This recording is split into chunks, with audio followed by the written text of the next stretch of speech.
Bienvenidos al podcast de Economía Circular del SEATS, una herramienta más de este programa para intercambiar ideas, para debatir, pero sobre todo una oportunidad para saber que podemos hacerlo mejor.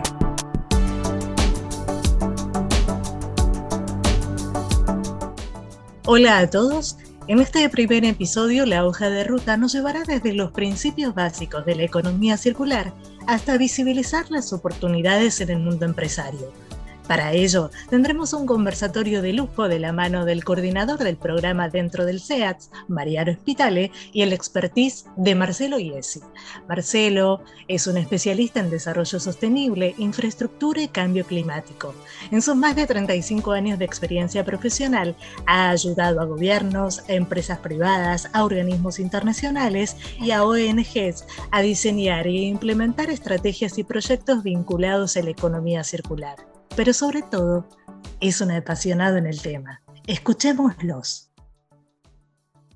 Bienvenido, Marcelo. Gracias por estar en este primer capítulo. Gracias, Mariano. Lo primero que quería preguntarte es, cuando tenés que definir la economía circular, ¿qué es lo primero que se te viene a la mente? ¿Cómo lo harías? Mira, si uno plantea la economía circular en términos de desarrollo histórico, que es tal vez el origen de por qué se llega a hablar de economía circular hoy, vale la pena recordar cómo se producía hace mucho tiempo y cómo se produce hoy. El salto entre una situación de economía de subsistencia, donde no se generaban residuos que fueran asimilables a los actuales, aquellos residuos que no tienen un reproceso sencillo, sino que todos eran biodegradables. En ese momento la gente consumía 1 tonelada per cápita año. 900 millones de personas, año de la revolución industrial, 900 millones de personas. Hoy, casi 8.000 millones de personas, 13 toneladas per cápita año. Es decir, fíjate la presión, unas 8 veces más de población, 9 veces más de población, pero de 13 a 1 el consumo per cápita. Entonces, naturalmente, la industria empezó a pensar que, a consecuencia de los estudios que se vienen haciendo de los años 70, algo había que hacer con el manejo de los recursos, que son la base para la elaboración o fabricación de muchos consumibles y muchos durables, que es lo que nos da la calidad de vida que nos trajo la revolución industrial. Entonces, si tuviera que poner en pocas palabras, es ver cómo se sigue dando calidad de vida o se mejora incluso la calidad de vida de la población con la menor cantidad de afectación de recursos posibles. Digamos, eso sería un poco la economía circular. Si uno quisiera poner un ejemplo muy, muy sencillo y burdo, uno podría decir, ¿qué pasaría hoy si se rompen todas las excavadoras del mundo? No hay más manera de sacar recursos minerales, metálicos, no metálicos, lo que fuere, que forma parte de una proporción más del 70% de lo que fabricamos y consumimos. Todos estaríamos recuperando los materiales que andan dando vueltas, ¿sí? Bueno, eso es una exageración y por supuesto no es lo que esperamos que ocurra, porque parece un poco violento el método, pero de alguna manera sí se trata de recuperar el valor de uso de cada uno de los materiales que se extrajeron en algún momento. Sí, perfecto, me encanta esa forma de verlo. Y una cosa que se me viene a la mente justamente es, entonces, hoy la economía, digamos, ¿qué tan cerca estás de llegar a ser circular? ¿Cómo sería el estado de circularidad si lo queremos analizar de esa forma? Primero te voy a dar un número global, que es el que publica el Circularity Gap Report, que la verdad que es un documento muy valioso, de hace nada más que 5 años. Date cuenta lo reciente que es la preocupación global sobre la tasa de extracción de recursos, ¿no? El Circularity Gap Report había llegado a que ya se había superado el 9% a nivel global promedio. O sea, el 9% de todos los recursos que se extraen vuelven al circuito como materia prima para un nuevo uso. 9%. Es decir, poniéndolo en bruto, más del 90% se desecha. Sí, es un número significativamente alto, digamos, ¿no? Lo poco que se reaprovecha, ¿no? Pero peor aún, en los últimos 2 años esto degradó, es decir, volvió a bajar al 8 y algo por ciento, 8,5, 8,7. No importa mucho la precisión porque tampoco es muy creíble la precisión en esto. Claro. Es como cuando los economistas dan tendencias de inflación y le ponen 4 decimales, la verdad no tiene el menor sentido.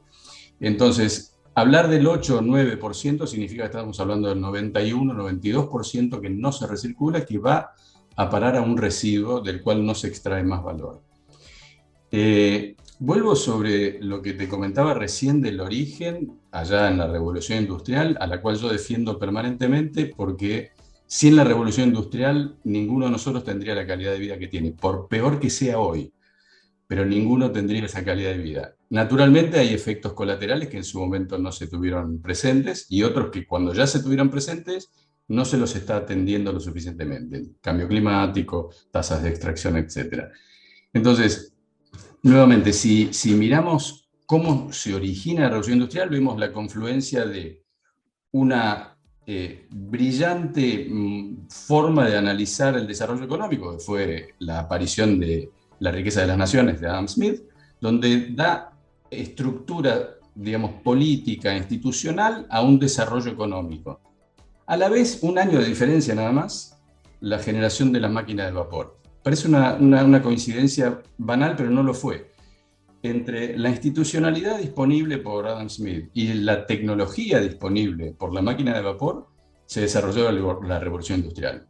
Bueno, posiblemente hoy se necesite recrear un arreglo institucional global que haga que aparezcan o que se consoliden tecnologías ya disponibles que logren extraer el mayor valor posible de cada recurso extraído por el mayor tiempo posible. En definitiva, es la retención de valor. Cualquier persona lo entiende cuando le dicen ¿cuánto vale tu casa? Y la persona piensa en lo que la pagó y lo que quiere cobrar hoy. Y nunca va a admitir que hoy vale el 10% o el 8% como es la tasa de recuperación de materiales. A nadie se le ocurre comprar una casa a 100, ponerle la unidad que quieras, y que cuando la venda por 8. No le entra en la cabeza a nadie. ¿Y por qué aceptamos globalmente que extraemos recursos naturales pagándolos 100 y vendiéndolos por 8? Digamos, no hay mucho para discutir. El problema es que la economía circular, igual que el cambio climático, sufre la tragedia de los comunes. Es decir, es un bien común no regulado en común, con lo cual necesita que la sociedad en su conjunto alcance acuerdos suficientemente robustos como para que no haya este tipo de situaciones. Sí, esa es decir, una evolución, tenemos que generar una evolución de nuestro sistema económico, o sea, de cómo se planteó en su momento a cómo debería ser para los tiempos que corren. Sí, vos fíjate, vuelvo sobre el chiste, digamos, que te hice recién, en el sentido no es muy gracioso, pero es una forma de representarlo. Se rompen todas las excavadoras, sería el equivalente al COVID. En definitiva, el COVID puso en tensión a todo un sistema de la industria farmacéutica y de desarrollos bioquímicos que logró en menos de un año tener una vacuna masiva, universal, súper efectiva y que nos sacó de una crisis global. Bueno, tal vez se tengan que romper todas las excavadoras, y lo lamento por Caterpillar y todos los fabricantes, para que comprendamos que los recursos que ya se extrajeron son suficientes por mucho tiempo y que se debería diseñar un uso racional de esos recursos. Sí. Y bueno, y justamente por ahí, mirando desde dos ángulos, me parece que podemos conversar, es decir, por un lado, ¿hacia dónde está yendo el sector privado con todo este nuevo paradigma que estás planteando? O sea, y después me gustaría conversar sobre qué está pasando desde el sector público, es decir, cómo los estados están avanzando o incentivando, generando el marco para que esto evolucione. El sector privado, empecemos por el sector privado. Primero es el gran actor de todo esto, ¿no? Digamos, sector público productivo es muy marginal a nivel global. El sector privado es el que moviliza la provisión de bienes y servicios para toda la población en forma masiva. Entonces es el gran actor.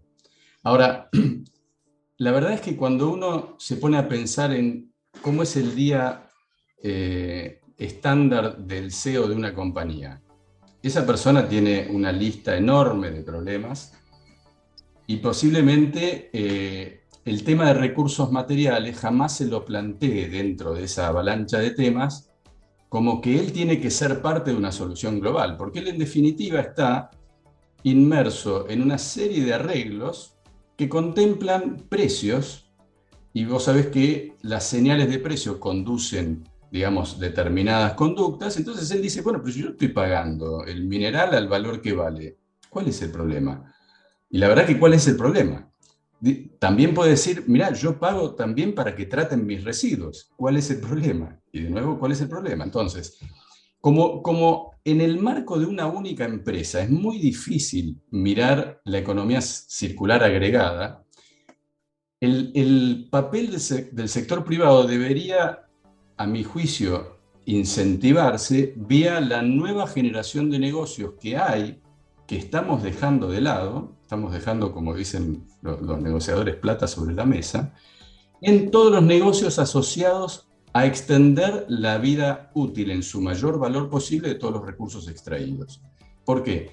Y porque la persona que hizo esto que estoy mostrando, que no se puede ver porque estamos hablando solamente, es un aerosol.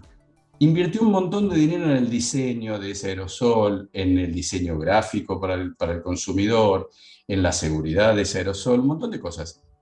Yo lo uso en un mes. Y en un mes eso va a parar a un relleno sanitario, porque ni siquiera es lo suficientemente reciclable. Entonces, ¿cuánto dinero estoy desperdiciando? El 99%, porque si solo lo reciclara recuperaría el 1%. ¿No hay manera de sacar algo de ese 99% en otra línea de negocios? Y ahí vuelvo a la pregunta tuya. El sector privado, en su canal de negocios, le cuesta ver, porque no está poniéndole el foco, naturalmente, y no porque sea un defecto, sino porque su foco es generar este tipo de productos, no está viendo todos los negocios asociados que se pueden generar. Entonces, a mi juicio, el sector privado va a tener una enorme oportunidad del lado diseño e innovación, sobre todo en la parte de diseño. Y cuando digo diseño me refiero a diseño industrial, por un lado. Estamos hablando de los grandes consumidores, por supuesto, no estamos hablando de los pequeños. Los pequeños se van a integrar en esta cadena, pero no son los que van a mover el resultado. Entonces, el diseño a nivel industrial y el diseño a nivel de consumo. Porque si yo, igual que todos nosotros, uso el celular muchísimo más de lo que debería y pienso todas las veces la cantidad de cosas que uno quisiera hacer con el celular que no puede hacer porque viene como un paquete cerrado y cuando se empieza a tener problemas uno lo tiene que cambiar. Bueno, ¿cuántas cosas se podrían hacer asociadas a eso? No ya para la industria del teléfono celular, sino para otras industrias, por separación de partes, por recuperación parciales. Es decir, en el diseño de origen hay un montón de trabajo por hacer. La frase más escuchada de la gente que está muy metida en el tema de economía circular es diseñar el residuo. Es decir, la persona que diseña el celular debería diseñar qué residuo queda de ese celular cuando no es apto para el uso específico de tecnología de telecomunicaciones, datos, voz y todos los usos, ¿sí? Entonces, diseñar el residuo. Y a partir de ese diseño del residuo, hay un espacio de negocio fenomenal para innovación y nuevos diseños para poner en el mismo valor en el que estaba en el inicio a las partes. Entonces, eso te permite, como por supuesto, reducir enormemente la tasa de extracción de recursos naturales y segundo, mantener un valor económico de cada una de esas partes muy, muy, muy importante. Pensemos, y hay ya industrias que lo hacen, desde Renault y Caterpillar y muchos otros, que gran parte del desecho de una máquina o de un auto que está agotado en términos del uso seguro de auto, digamos, un auto que tiene 20 años, ya frena mal, no es seguro, no tiene airbags, todo ese tipo de cosas, perfecto. Ahora, hay montones de partes que tienen una durabilidad de cientos de años, porque son indestructibles, y sin embargo se van con otras que ya no tienen posibilidad de uso. Entonces, digo, a mi juicio el sector privado tiene una enorme oportunidad a nivel diseño e innovación y diseño en las dos puntas. En la base del diseño del producto o servicio, pensando en el residuo, y en el diseño externo a esas organizaciones que hace uso y consumo de los residuos estos que están dando vueltas, para generación de nuevos productos y servicios de más valor. Sí, es una visión, digamos, sistémica muy interesante que justamente tenés que empezar a contemplar de una forma mucho más global y agregada, digamos. Ya no es una sola empresa, no es incluso a veces un sector industrial, sino que más bien es justamente integrar varios sistemas y verlo como un todo, ¿no? Y desde el lado de los estados, por ahí, o si querías algo más desde el lado empresarial, por ahí. Perdón. Antes de pasar a los estados, yo lo asimilo mucho a en general son personas muy jóvenes que diseñan aplicaciones para tecnología, que ven una falla de mercado. O ven una falla de mercado o ven una oportunidad, algo que nunca se le ocurrió a nadie. Digamos, esas personas hoy están diseñando aplicaciones para el mundo virtual, que por otra parte es el mundo que menos afecta la demanda de recursos naturales, hasta cierto punto. Pero yo imagino ese tipo de creatividad puesta a, che, tenemos todos estos residuos, entre comillas, que no lo son, porque tienen valor de uso todavía para ese u otro uso, y nadie le da valor. Es decir, hoy estarían comprando en la oportunidad de un precio bajísimo algo que lo pueden poner en valor. Entonces, imagino ese tipo de diseñadores de soluciones, integradores de soluciones en la misma cadena de valor o en otra respecto a las empresas de origen. Es decir, no necesariamente, llamémoslo así, un productor de bienes de consumo masivo tiene que pensar en que en la misma industria puede encontrar la solución a su circularidad. Tal vez la va a encontrar en la industria de aeronavegación o en la industria de construcción, digamos, pongo ejemplos cualesquiera. Pero me parece que ahí hay un espacio fenomenal. Y vos mencionaste recién el tema de estados.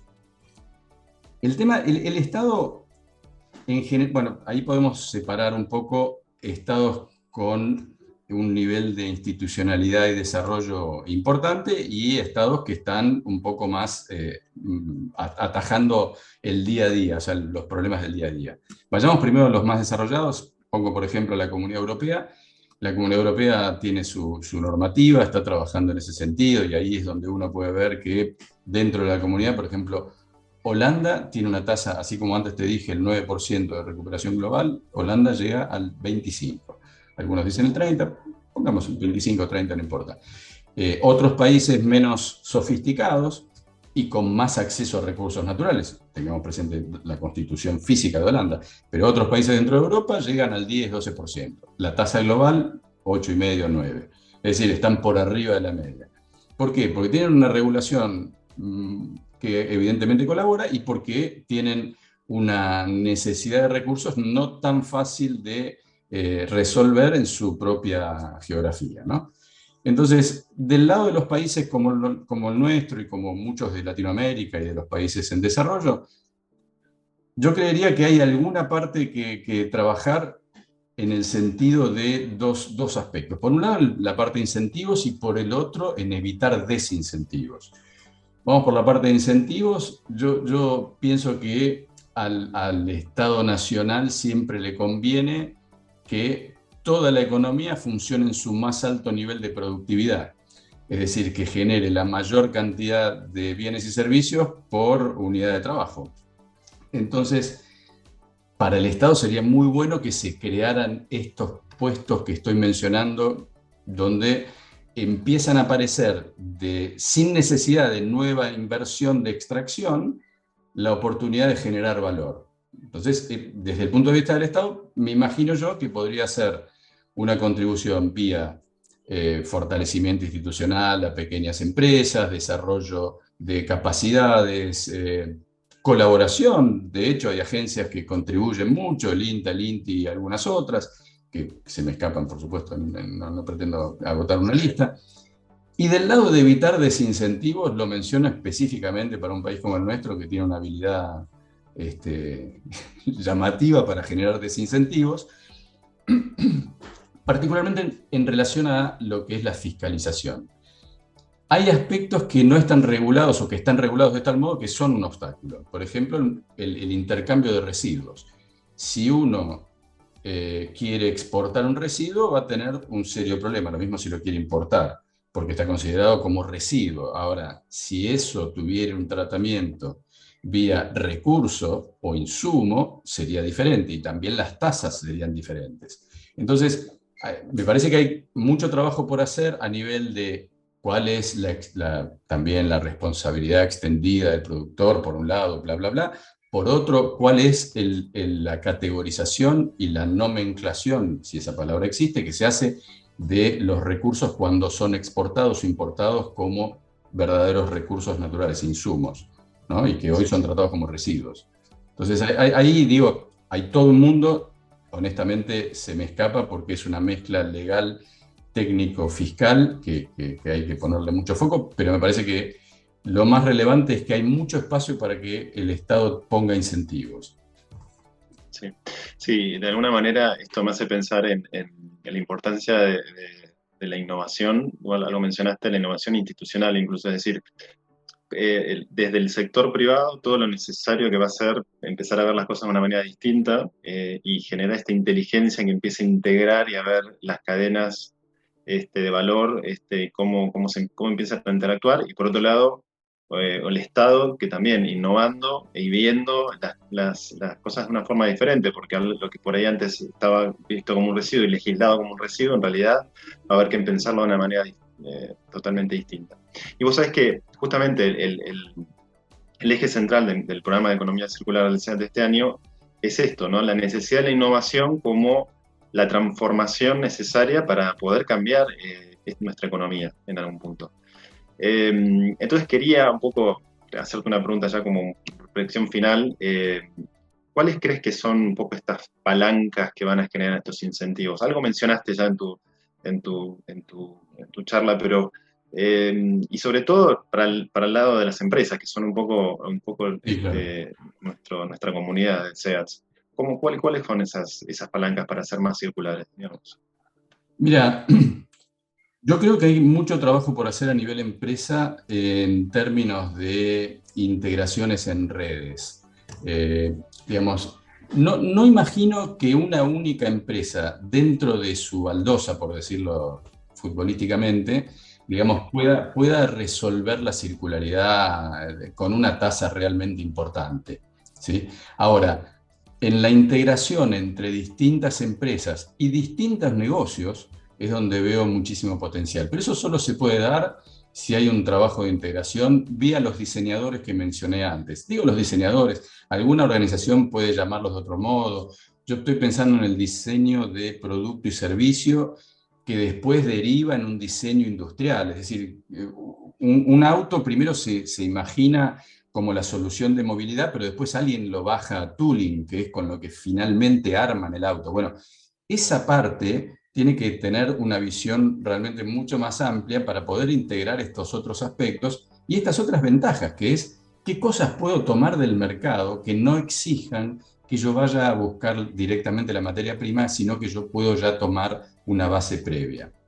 Y del otro lado, yo creo que así como se nos moldeó, y digo porque es a nivel mundial, se nos moldeó el consumo acorde a las nuevas tecnologías y hoy ya nadie usa una guía Filcar, digamos, como posiblemente todos los que me escuchen digan qué será eso, pero era una guía que tenía el plano de la ciudad con los nombres de las calles. Bueno, hoy nadie lo usa, se nos moldeó a que la facilidad, la inmediatez, la exactitud que tienen los sistemas tecnológicos sean preferibles. Bueno, esa otra parte que está al final del proceso también tiene muchísimo por hacer y que hay que ponerla en la misma red de integración con el sector privado. Por lo tanto, yo digo, más que el sector público, a mí me parece que es el sector privado y sobre todo en un país como el nuestro que las urgencias y las coyunturas duran eternamente, entonces no hay tiempo para dedicarle desde el Estado a veces lo suficiente o el suficiente esfuerzo para desarrollar o colaborar al desarrollo de estos aspectos. Entonces yo creo que es el sector privado el que puede tener una enorme oportunidad de mejorar muchísimo su productividad, ganancias de eficiencia y poner en el mercado productos que hasta hoy no se ponen simplemente porque no se los está mirando. Y no necesariamente la misma empresa que está haciendo hoy, vuelvo a decir, puede ser la generación de miles de empresas, estoy en un día muy optimista, pero digo, puede ser una generación enorme de empresas donde precisamente reponen el valor a todo esto que hoy termina de algún modo como un residuo. Sí, sí, seguramente ese sea el camino. Muchas gracias, Marcelo. No, muchas gracias, Mariano. Mucha suerte. Este fue nuestro primer episodio. Hasta la próxima. Los esperamos en el próximo episodio de Podemos Hacerlo Mejor, el podcast de economía circular del SEATS. Ideando un futuro sostenible.